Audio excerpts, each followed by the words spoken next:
नमस्कार बच्चों, स्वागत है आपका 3D लर्निंग एकेडमी पे। लास्ट टाइम हमने वीडियो बनाया था एनडीए को लेकर कि हमारी एनडीए की क्लासेज हैं वो शुरू हो चुकी हैं। ठीक है, आवाज़ में थोड़ी सी प्रॉब्लम है तो माइंड ना करें। ठीक है, आप हमारा डेडिकेशन देखिए।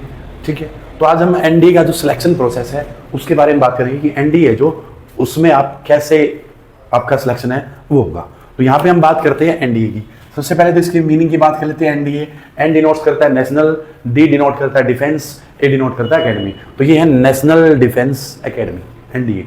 ये पेपर कंडक्ट होता है किसके द्वारा? यूपीएससी। ठीक है, यूपीएससी आपको पता होगा जो मेनली आईएएस और आईपीएस के लिए फेमस है, उसी को यूपीएससी कंडक्ट करता है NDA. NDA is an academy. NDA academy है ये खड़गवासला पुणे महाराष्ट्र में, जहाँ पे हमारी आर्म्ड फोर्सेज की एक साथ ट्रेनिंग होती है। तो उसमें आपका सिलेक्शन प्रोसेस कैसे होगा सबसे पहले वो देखते हैं। तो इसमें सबसे पहले हमने क्या चेक करनी है सर? इसमें सबसे पहले तो हमें हमारी एलिजिबिलिटी पता होनी चाहिए, योग्यता कौन अप्लाई कर सकता है और कौन नहीं अप्लाई कर सकता। तो एलिजिबिलिटी में सबसे पहले आती है एज। आपकी एज क्या होनी चाहिए? What should be your age? तो आपकी एज होनी चाहिए 16.5 से लेकर 19.5, इन दोनों के बीच में होनी चाहिए। यानी कि आप 16.5 मिनिमम, मैक्सिमम 19.5, ये आपकी एज होनी चाहिए। क्वालिफिकेशन की बात करते हैं आप। क्वालिफिकेशन या तो आप 12th पासिंग आउट होने चाहिए, 12th पासिंग आउट होने चाहिए, या फिर आप 12th अपीयरिंग होने चाहिए। ठीक है, 12th अपीयरिंग होनी चाहिए। और आपके पास दोनों ऑप्शन है, एक तो होना चाहिए आपके पास PCM.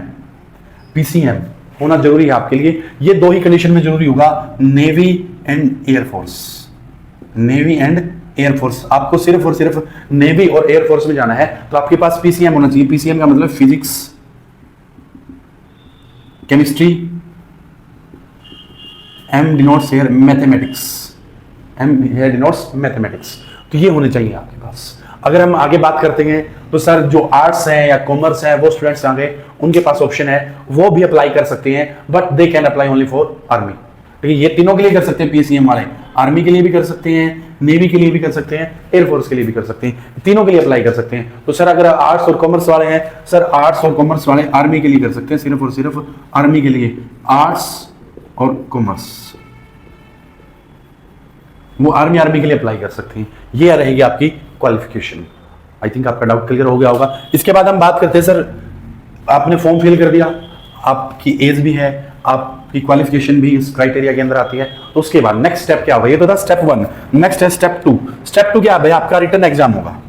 Written exam which is conducted by UPSC, जो किसके द्वारा कंडक्ट किया जाता है? यूपीएससी के द्वारा कंडक्ट किया जाता है। इसमें आपके 2 पेपर होंगे और यूपीएससी एनडीए का पेपर साल में 2 बार लेती है। एक तो अप्रैल में लेती है, एक सितंबर में लेती है। ठीक है, अभी जो फर्स्ट अप्रैल में होता है उसको बोलते हैं एनडीए फर्स्ट, और जो सितंबर में होता है उसको बोलते हैं एनडीए सेकंड। साल में 2 बार होता है। अभी कब होगा पेपर सर? अभी होगा 12th ऑफ अप्रैल। ठीक है, 12th ऑफ अप्रैल। अब जो पेपर होगा ना सर वो होगा 12 अप्रैल को। ठीक है, कब होगा सर? वो 12 अप्रैल को। ठीक है, उसके बाद उसका प्रोसेस क्या पेपर का वो देखते हैं। तो सबसे पहले होगा यहाँ पे मैथमेटिक्स का पेपर। सबसे पहला एक पेपर होगा मैथमेटिक्स, सेम डे होंगे 12 अप्रैल को ही मैथमेटिक्स का पेपर होगा। मैथमेटिक्स की बात कर लेते हैं, मैं यहां पे आ जाता हूं। मैथमेटिक्स 120 क्वेश्चंस होंगे, 120 क्वेश्चंस होंगे, 120 क्वेश्चन होंगे। ठीक है, 120 क्वेश्चन 2.5 मार्क्स का होगा क्वेश्चन। ये 2.5 मार्क्स, तो टोटल कितने का हो गया सर? टोटल हो गया 300 मार्क्स। टोटल हो गया 300 मार्क्स। बट नेगेटिव मार्किंग की भी बात करते हैं हम। नेगेटिव मार्किंग भी होगी। कितनी होगी sir negative marking? Negative marking होगी सर 1/3। ठीक है, नेगेटिव मार्किंग कितनी होगी सर? 1/3। ठीक है, 1/3 का मतलब 0.83। इसका मतलब ये है अगर आपने कोई क्वेश्चन गलत किया है, कोई क्वेश्चन आपने गलत कर दिया, गलत आंसर दे दिया उस क्वेश्चन का, तो आपके मार्क्स माइनस हो जाएंगे 0.83। ठीक है, तो यानी कि सीधा सीधा हम कहेंगे कि यहाँ पे क्या होगी सर? नेगेटिव मार्किंग होगी। यहाँ पे क्या होगी? नेगेटिव मार्किंग है वो होगी। मैथमेटिक्स का पेपर होगा। ठीक है, ये आपका क्लियर होना जरूरी है। ठीक है, ये आपका क्लियर होना जरूरी है। जब आपका मैथमेटिक्स का पेपर हो जाएगा उसके बाद आपका गेट का पेपर चेक होगा। मान लीजिए आपका मैथमेटिक्स का पेपर क्लियर नहीं होता है, आपके जो कट ऑफ मार्क्स है 300 में से वो नहीं आते मैथमेटिक्स में, तो आपका गेट का पेपर चेक नहीं होगा। आपसे मैथमेटिक्स का पेपर आपने कर दिया, उसके बाद आपके गेट पे आ जाते हैं। गेट का मतलब होता है जनरल एबिलिटी टेस्ट। ठीक है, general ability test, general ability test, सामान्य योग्यता परीक्षा। ये चीज तो इसमें सब्जेक्ट क्या होंगे? एक तो इंग्लिश होगा सर, एक फिजिक्स होगा, एक केमिस्ट्री होगा, एक बायोलॉजी होगा, एक हिस्ट्री होगा, एक जियोग्राफी होगा और एक करंट अफेयर्स होगा। ये सब्जेक्ट होंगे आपके गैट में, जनरल एबिलिटी में। गैट का कितने का आएगा सर? गैट का पेपर होगा सर 600 मार्क्स का। 600 मार्क्स का। क्वेश्चंस कितने आएंगे सर? क्वेश्चंस आएंगे 150। क्वेश्चंस आएंगे 150। पर क्वेश्चन कितने का होगा सर?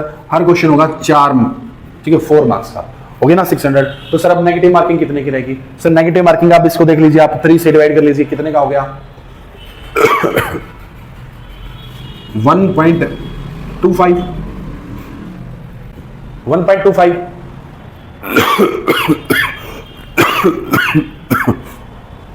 तो ये नेगेटिव मार्किंग के लिए आप नंबर है वो कटेंगे नेगेटिव मार्किंग के लिए। अब सर इनमें परसेंटेज कितना? देखिए इंग्लिश आएगी 200 मार्क्स की, इंग्लिश आएगी 200 मार्क्स की, फिजिक्स आएगी 100 मार्क्स की, केमिस्ट्री आएगी सर 60 मार्क्स, बायोलॉजी आएगी सर 40 मार्क्स, हिस्ट्री आएगी सर 80 मार्क्स और जियोग्राफी भी 80 marks and current affairs 40 marks. ये होगा आपका गैट का परसेंटेज ऑफ क्वेश्चंस या मार्क्स, ठीक है, इस तरीके से होगा। इंग्लिश के आएंगे टोटल 50 क्वेश्चंस, इंग्लिश के आएंगे टोटल 50 क्वेश्चंस, ठीक है। फिजिक्स के कितने हो गए? 25, केमिस्ट्री के कितने हो गए? 15, केमिस्ट्री के कितने हो गए सर? 15 क्वेश्चन। उसके बाद बायोलॉजी के कितने हो गए सर? 10 question, 10 question. हिस्ट्री के कितने हो गए सर? 20 क्वेश्चन। जियोग्राफी के कितने हो गए सर? 20 क्वेश्चन। करंट अफेयर्स के कितने हो गए सर? 10 क्वेश्चन।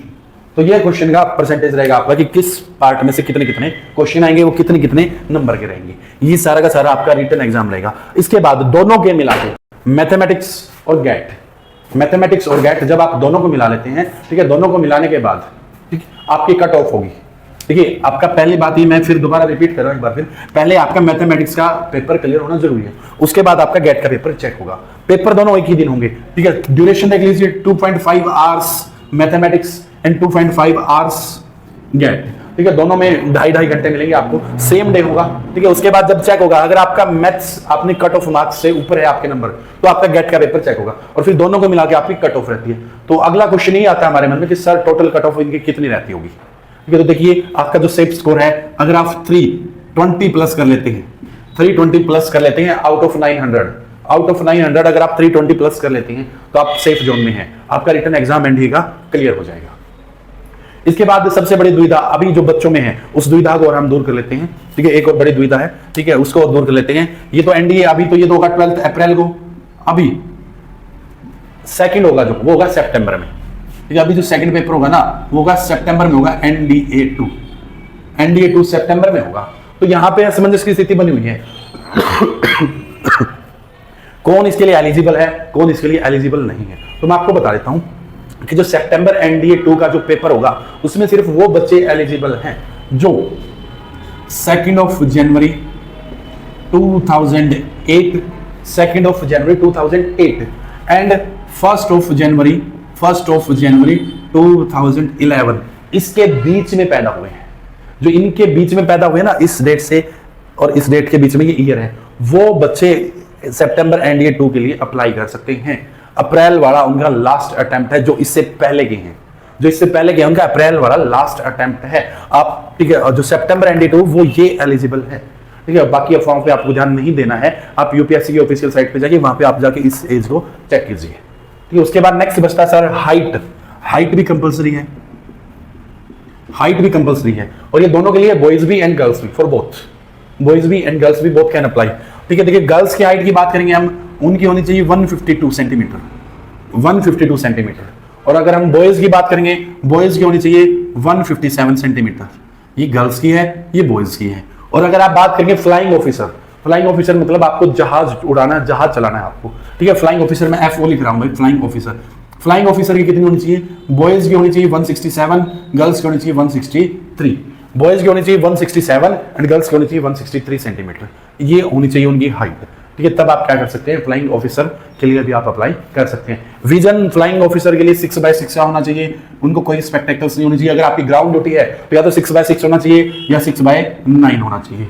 उसके बाद अगर हम बात करते हैं सर वेट की, तो वेट आपका होना चाहिए BMI, बॉडी मास इंडेक्स, यानी कि आप ओवरवेट नहीं होने चाहिए, BMI होनी चाहिए आपकी, तो ये पूरा का पूरा एनडीए का रिटर्न एग्जाम एलिजिबिलिटी क्वालिफिकेशन ये होगी सारी की सारी। अब अगर आपका रिटर्न एग्जाम हो जाता है क्लियर, तो रिटर्न एग्जाम के बाद जो नेक्स्ट स्टेप होता है ना हमारा, वो नेक्स्ट स्टेप होता है एसएसबी। ठीक है, नेक्स्ट स्टेप होता है एसएसबी। अब हम एसएसबी को नेक्स्ट वीडियो में डिस्कस करेंगे कि एसएसबी है वो कैसे होती है, कैसे काम करती है। आज की वीडियो में हमें सिर्फ एनडीए का एलिजिबिलिटी और रिटर्न एग्जाम है वो डिस्कस करना था। नेक्स्ट वीडियो में हम डिस्कस करेंगे कि एसएसबी का सिलेक्शन प्रोसेस कैसे होता है, क्या होता है और एसएसबी क्या होती है। तो धन्यवाद हमें देखने के लिए, जुड़े रहिए 3D के साथ। इसी प्रकार हम आपको ठीक है अलग अलग कंटेंट से जागरूक कराते रहेंगे। धन्यवाद, मिलते हैं नेक्स्ट वीडियो में।